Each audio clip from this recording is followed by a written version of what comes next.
Hello friends, I am Siddharth Singh and this third part of information to the police and their power to investigate. We are going to discuss with Rishesh Kumar Singh, advocate. He have experience of 35 years and I am Siddharth Singh. तो sir इसका third part है जो section आपको बताना है 165 से 168 जी। तो 165 से हम लोग शुरू करते हैं। पुलिस अधिकारी द्वारा तलाशी। जी, जब पुलिस अधिकारी कोई भारत अधिकारी किसी अपराध में इन्वेस्टिगेशन कर रहा हो और उसको ऐसा विश्वास हो कि अगर हम कोर्ट से सर्च वारंट जारी कराएंगे उसके पहले अभियुक्त तो वो सारी चीज़ें वहाँ से हटा देगा जहाँ वो रखी हुई है। ऐसी स्थिति में वो उसको अपने जीडी पे जो डायरी है उस पर लिखेगा, कारण लिखेगा और उसके बाद वो सर्च करने के लिए अधिकृत हो जाएगा। अच्छा, तो अपनी डायरी पे नोट करेगा जी जी। और उसके बाद वो तुरंत अगर उसको ऐसा लगता है वो ये विलम्ब का कारण दर्शाएगा कि क्यों तुरंत हमको ऐसी ज़रूरत है जी। अपनी डायरी पर लिख कर वो और किसी भी स्थान पर सर्च करके और उस चीज़ को वो वहाँ से जिस चीज़ को गिरफ्तार करेगा या उसको अरेस्ट करेगा, हाँ, या फिर कोई चीज़ बरामद करेगा तो उसकी बरामदगी दिखाएगा और वो नियरेस्ट मजिस्ट्रेट को नहीं। सूचना तो देगा। जैसे आपने ये चीज़ कहा कि क्या कहते हैं वो अपनी डायरी में लिखेगा, तो इसके लिए कोई इसको वो तलाशी के लिए कोई वारंट की जरूरत नहीं? किसी वारंट की जरूरत नहीं है। अगर उसको ऐसा लगता है कि उसके थाने के अंदर, अच्छा, उसके एरिया के अंदर अगर थाने के अंदर वो अगर किसी अपराध में इन्वेस्टिगेशन कर रहा है जी, और उसको ऐसा विश्वास होने का कारण है जी, कि अपराधी कहीं छिपा हुआ है या जी, कोई ऐसी चीज जो साक्ष्य में प्रयोग हो सकती है जिसको नष्ट किया जा सकता है, या कोई ऐसी महिला है या कोई बच्चा है जिसको कहीं किसी जगह पर निरोधित किया रखा है, अब उसको वारंट लेने का समय नहीं उसके पास। ऐसी स्थिति में 165 के तहत थाने का जो प्रभारी अधिकारी है वो स्वयं जीडी पे आमद करके वो मतलब उसको ये पावर होती है कि वो कहीं भी सर्च कर सकता है अपने एरिया के अंदर। उसके लिए उसको जरूरी है कि पहले पर्टिकुलर एविडेंस होना चाहिए उसके पास। डायरी में वो दिखाएगा कि इस जगह पर अगर सर्च न किया गया तो अपराधी वो बच सकता है जिसका हम इन्वेस्टिगेशन कर रहे हैं उसका साक्ष्य हटाया। हाँ, ये केस को इतना नुकसान हो सकता है। हाँ, इस केस की इन्वेस्टिगेशन पूरी नहीं की जा सकती है। हाँ, तो ऐसी स्थिति में वो सर्च करेगा और जो भी सर्च करेगा जी उसकी जो भी उसे वहाँ से बरामदगी होगी उसका सारा डिटेल वो डायरी में नोट करेगा और उसको इन्वेस्टिगेशन उसको जो नियरेस्ट या जो संज्ञान में मजिस्ट्रेट ले रहा है न्यायिक मजिस्ट्रेट उसके यहाँ उसको उसके न्यायालय पर उस चीज़ को प्रेषित कर देगा। जी। अब ये सेक्शन है 166 जिसमें एक पुलिस अधिकारी दूसरे पुलिस को क्या कहते हैं जी हाँ, अगर ऐसी स्थिति पड़ती है जैसे थाने से बाहर या जिले से बाहर जी या अपने जिले के अंदर अपने थाने से बाहर, हाँ, किसी और को सर्च करने के लिए दे देता है। कहीं किसी और स्थान पे ऐसी सर्च की स्थिति है जी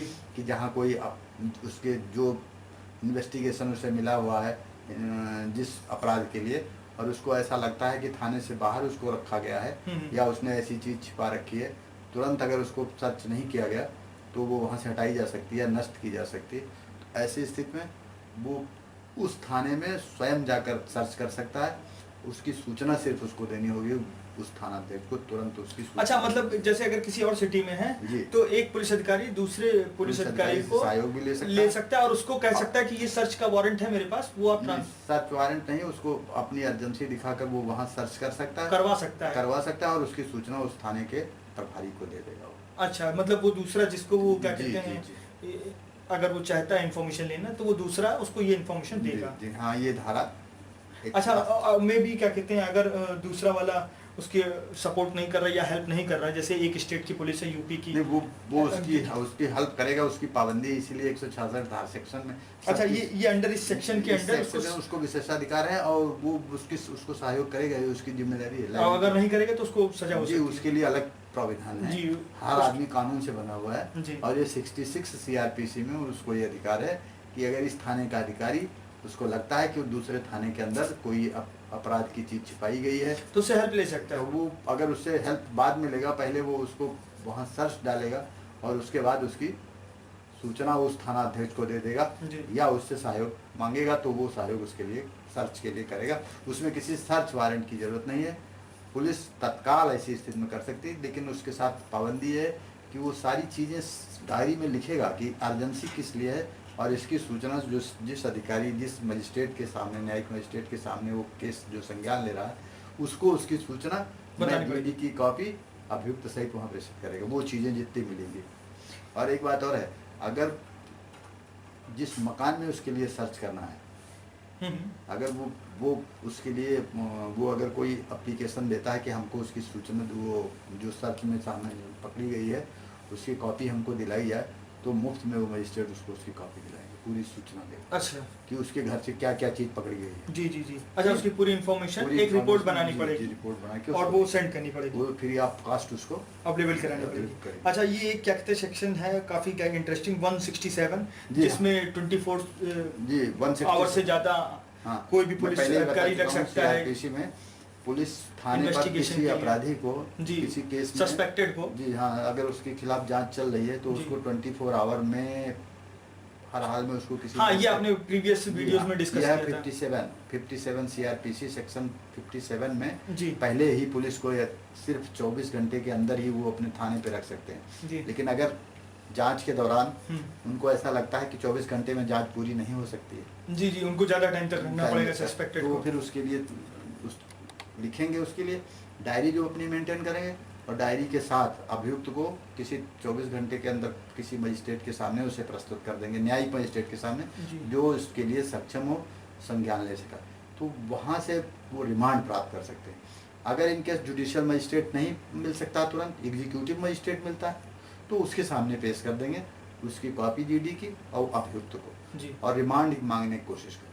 अच्छा, रिमांड मांगने की कोशिश मतलब कि हमें फिर से जांच के लिए सस्पेक्टेड को चाहिए, हाँ, हमको हमारे हवाले कर, अभी अभियुक्त उसको मत कहिए, अभी एक सस्पेक्टेड अभियुक्त है, अभियुक्त ही है वो, लेकिन सस्पेक्टेड है जी, तो क्योंकि उसके खिलाफ जब FIR हो जाती है तब वो सस्पेक्टेड हो जाता है। अभी आप 107-16 वाली बात सुने, उसमें अभियुक्त नहीं होते हैं। अच्छा। क्योंकि वहाँ ब्रीच ऑफ पीस की संभावना, यहाँ अपराध दर्ज हो चुका है। नहीं, अपराध दर्ज हो चुका है लेकिन अभी प्रूफ तो नहीं हुआ, पुलिस के सामने इतला हो गई है, तो वो अपराधी सस्पेक्टेड अपराधी हो गया जी, है ना, और उसके खिलाफ इंक्वायरी कर रही पुलिस। अच्छा, मतलब एक्यूज्ड हो चुका है उसको, अगर वो जेल चला गया 24 आवर से ज्यादा, सस्पेक्टेड है, वो सस्पेक्टेड है वो तो ठीक है, लेकिन एक्यूज्ड, लेकिन उसको एक्यूज्ड ही कहा जाएगा, अपराधी ही कहा जाएगा।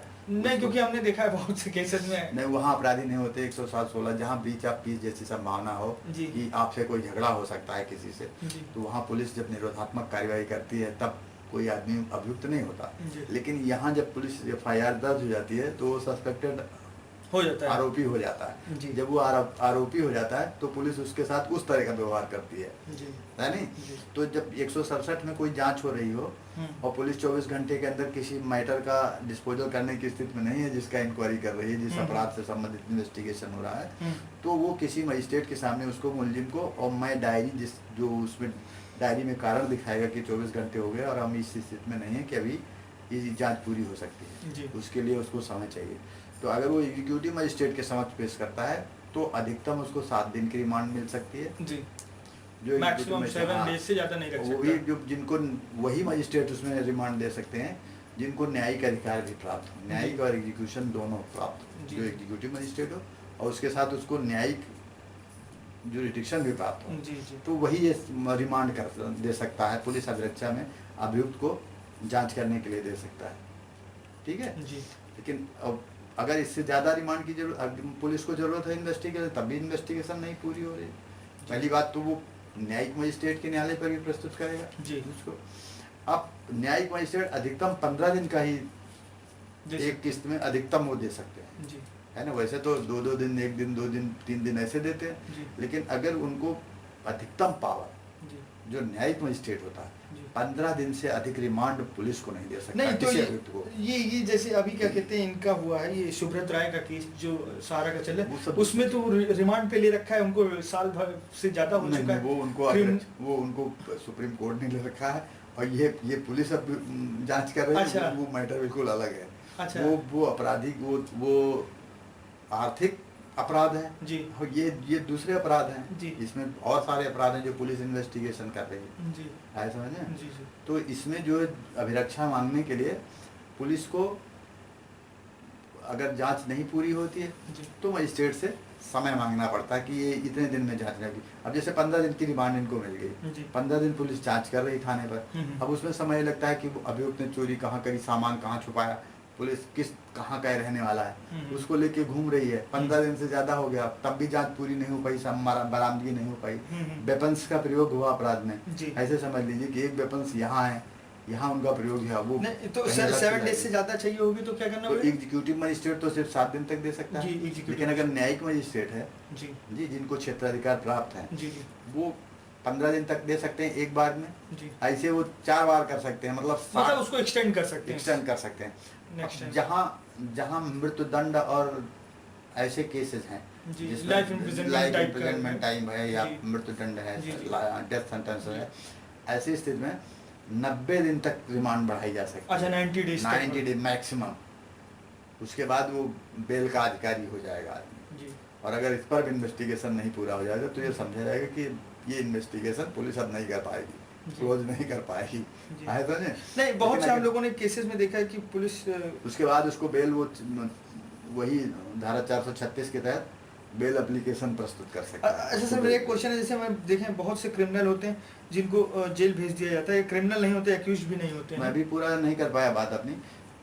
अधिकतम 90 दिन की, जैसे ज़्यादा जो गंभीर अपराध हैं जी, जिसमें मैक्सिमम 90 डेज 90 डेज, और अगर कम जैसे कुछ और तरह के जो अपराध हैं उसमें सिर्फ 60 डे तक कर सकते हैं जी। मैक्सिमम। जी। वही मजिस्ट्रेट, जी। वही न्यायिक मजिस्ट्रेट गंभीर जी। मामले में जी। जो ज़्यादा टेक्निकल मैटर्स हैं उसमें तो 90 दिन की दे सकते जी हैं। जी और जो कम ऐसे उस धारा के नहीं, उस सेक्शन उसमें नहीं आते हैं, जी जो मतलब आजीवन कारावास या मृत्युदंड ऐसे अपराध नहीं हैं, या 10 साल से ज़्यादा की जो जिसमें सजा हो सकती है, अगर वैसे अपराध नहीं है तो 60 दिन की मैक्सिमम रिमांड ले सकते नहीं, हैं। ये जैसे रिमांड वाला जो बात आप कह रहे हैं तो इसमें रिमांड मतलब ये हो गया कि पुलिस अभिरक्षा में भेजने के लिए, जी। जांच के लिए स्पेशली, क्योंकि ये जांच की बात धारा अध्याय 12 में जी जो पुलिस इन्वेस्टिगेशन उसको सूचना दी जाती है और वो जांच करती है, और वो किस तरह से जांच करती है उसका एक प्राविधान 167 है, और ये बहुत इम्पॉर्टेंट है। 167 बहुत इम्पॉर्टेंट सेक्शन है।